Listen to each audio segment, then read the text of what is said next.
And we are back. Hello there. Good morning. This is Daniel Moore on Felixstowe Radio Breakfast. Tommy's here. Hello, Tommy. I'm How still are you? here. Can I unfreeze now? You may unfreeze. Oh God, yeah. My arms were getting tired. Yeah, well, we do like to keep it authentic here at Felixstowe Radio, don't we, Tommy? I've got the 7:30 brain hurty. I've asked it to you, and I'm going to keep you in suspense. Yes, because suspense is scary, and Halloween is scary. We need to keep the suspense going. We do. Shall we go on with the creepiest music we got, which isn't actually that Scary at all? Not really. It's this. So go on, Tommy. You're very scary. Oh. Well, the movie I've gone for, Dan, for the very last one of October, is 1981 film An American Werewolf in London. Okay. Have you heard of this movie? Do you know? I don't know. No? No, probably not.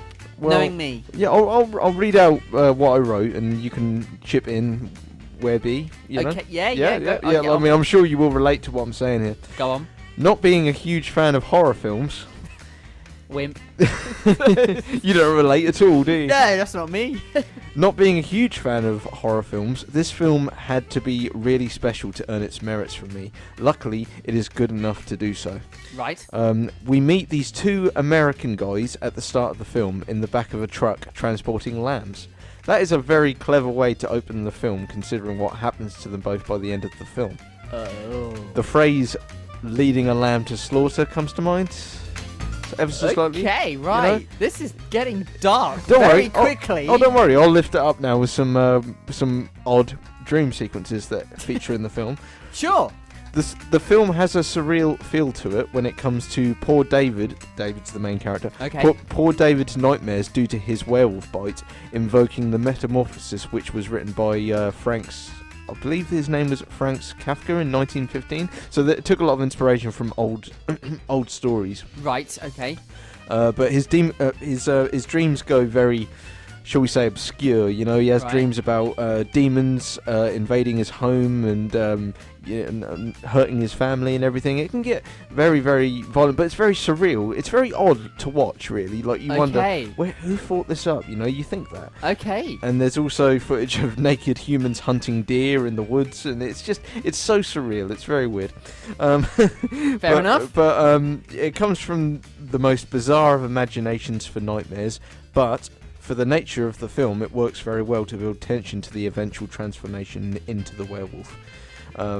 You cannot review this film without talking about that scene. And by that scene, I am of course referring to the first transformation when David transforms into a werewolf. Right. It's like I think the best way to describe it is how I wrote it here, is that the first transformation for David into the feral werewolf was all done in camera without CGI at all. And this is in 1981. Wow. No CGI. That's incredible, actually. The scene took over a week to film with various different makeup stages for the actor portraying David. It still stands the test of time and even won over Michael Jackson himself to hire both the director and makeup artist for his Thriller music video. That is literally the ultimate Halloween tune. That is the ultimate Halloween tune. Ultimate Halloween tune, that is. Don't get me wrong, I like the Ghostbusters track, and I like I don't know if it counts really, but Backstreet's Back from the Backstreet Boys, because it's got that kind of vibe to it. Have you seen the music video for it? Because it is basically like them in a haunted house, so it kind of has that Halloween vibe to it. Yeah, fair But enough. yeah, I agree. Nothing beats Thriller. Thriller is the ultimate, isn't it? Especially the full version. That's scary. Oh God, yeah. Have you watched the film of Thriller? You know, well the film? Well, the music video, because there's an opening when Michael Jackson turns into a werewolf as well. Yes. Yeah, you've seen all that? I've seen all that, yeah. Yeah, it's creepy stuff, man. Very. To close, this film is incredible for its time and is still worth a watch for anyone who is interested in cinema. Any CGI film made today involving werewolves merely feels like the less than impressive descendant to this picture. Ooh. A horror comedy classic that, as far as I'm aware, rates as Edgar Wright, who directed Shaun of the Dead, Hot Fuzz and The World's End, his favourite film of all time. So it inspired further directors down the line. And for me, this film is near perfect. Garners me. Oh, go on. You're gonna hit us. Drum roll. You're gonna hit us with a star rating. We are going to hang be on, getting a star This rating. requires music to be silenced. Go on, Tommy. 4.5 stars out of 5. Oh, I was expecting a full house. I know, yeah, I was so close, but it has a great blend of horror and comedy. But sometimes it can just be a bit silly. Yeah, sometimes it doesn't make you get as scared as you should be to invest in these characters. But about 4.5 out of 5. Still a good rating. I mean, though. that is, yeah. I mean, there is so much to commend for to this film.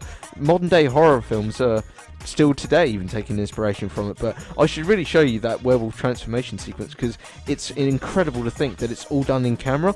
Like for example, there's one bit where he's wearing like a werewolf mask, and they had like air like pumps inside the mask, and it pushed the face out, so it distorts the face into like a snout, like a werewolf.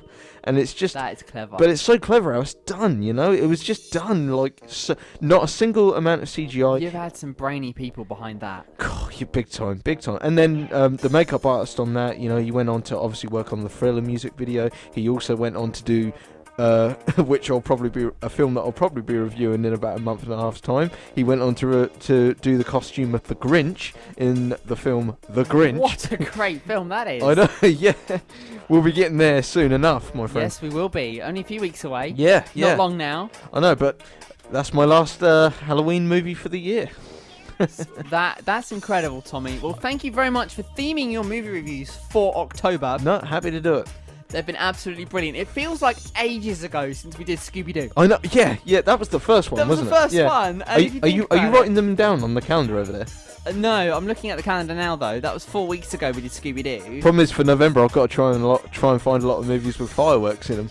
You haven't got to, but if you can, I don't know if I can do that. No, that's perfectly fine. That's perfectly fine. You're random picking a bunch as always, Tommy. We'll be. November's going to be my random year where I'll just be picking films at random to review, but come December it will return to we're looking Christmas forward movies. to that. And don't forget, because I'm just going to go ahead of my calendar. Let's do this on it. Why who needs producers when we can just talk on air to everybody? Why not? So basically, right, we are going to be on air on January 1st, 2021. Yep. You could do us a top 10 if you wanted to. Yes, yeah, I'll definitely do that. I mean, why not commemorate the start of the new year with a top billing of my favourite movies To date, because 2021, new year. Yeah, new movies. Hopefully going to be a whole lot better than this one. Do you know, I have not been to the cinema since February this year. February. I quite believe it actually, and that's the same for so many of us as well. I've only seen 2 films at the cinema this year, and neither of them were released this year. They were both released in the late part of 2019. Wow. So it's been it's given me the chance this year to rewatch some older films. Yeah. Ones that I've always wanted to watch but never managed to get round to. And I can safely say I've really outdone myself this year with some very good viewings, I must say. And we cannot wait to hear all about that. That's your November task. Yep, See, we can sort this out. Yeah. Who needs Steve, right? So you're going to stick around for the answer to the brain hurty, Tommy? I won't be able to sleep at night unless I don't find out what this answer is. Well, tonight and tomorrow night, I hate to break it to you, you're barely going to sleep at night anyway, but I'm sure if I get this riddle wrong, you're going to roast me. Oh wow. That's terrible. Little joke for the listeners. Wow. If you're still listening after that, then this is Felixstowe Radio. Sorry about the joke. It won't happen again. Then we'll get straight back into the tunes, and we'll be right back with Tommy with the answer to that brain hurty